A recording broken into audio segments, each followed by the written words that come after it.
Waiters, what's the worst first date you've ever seen? I've been serving at this upscale Italian restaurant called Brio for almost 5 years now, and I've witnessed more first dates than I can count.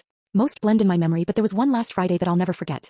The dinner rush hadn't started yet when this guy walked in, mid-20s, wearing a button-up that still had the store creases, clutching a small bouquet of mixed flowers that looked like they came from the grocery store down the street.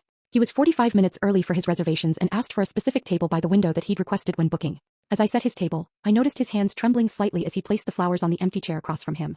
He kept checking his reflection in his phone camera, smoothing down his hair and practicing what looked like conversation starters under his breath.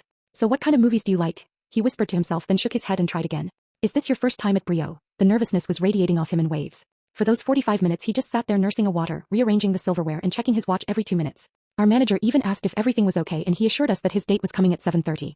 When she finally arrived, the contrast was immediate. She was stunning, designer clothes and perfect makeup, but she barely acknowledged him as she sat down. Before he could even hand her the flowers, she pulled out her phone and started scrolling, saying, "Sorry, work stuff. You know how it is."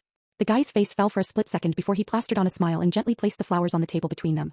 I brought them water and took their drink orders, a simple beer for him and a specific brand of sparkling water with exactly 3 lime wedges, not slices, for her. When I returned with their drinks, she was still glued to her phone. He was desperately trying to connect, asking about her job, her hobbies, and her family while she gave one-word answers without looking up.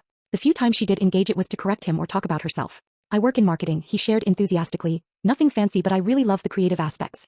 "That's nice," she cut him off, finally looking up from her phone. "I'm in finance, made 6 figures last year. What was your question again?"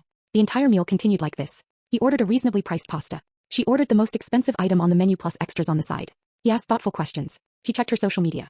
He laughed at her rare jokes. She didn't even smile at his.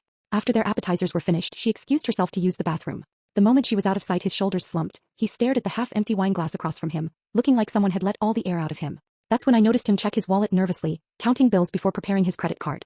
"Everything okay with the meal?" I asked, approaching his table. "Yeah, everything's fantastic," he replied with a forced smile. "Could we get the check when you have a moment? I think we might be wrapping up soon." 10 minutes passed and his date still hadn't returned. I approached again to check if everything was okay, and he finally admitted what happened. "She texted me from the bathroom," he said, showing me his phone. The message simply said, "This isn't working. You're sweet but boring." I left through the back door. "Don't text me." I expected him to leave immediately, but instead he surprised me. "Could I get a to-go container for her entree when it arrives? And maybe add a tiramisu to the order?"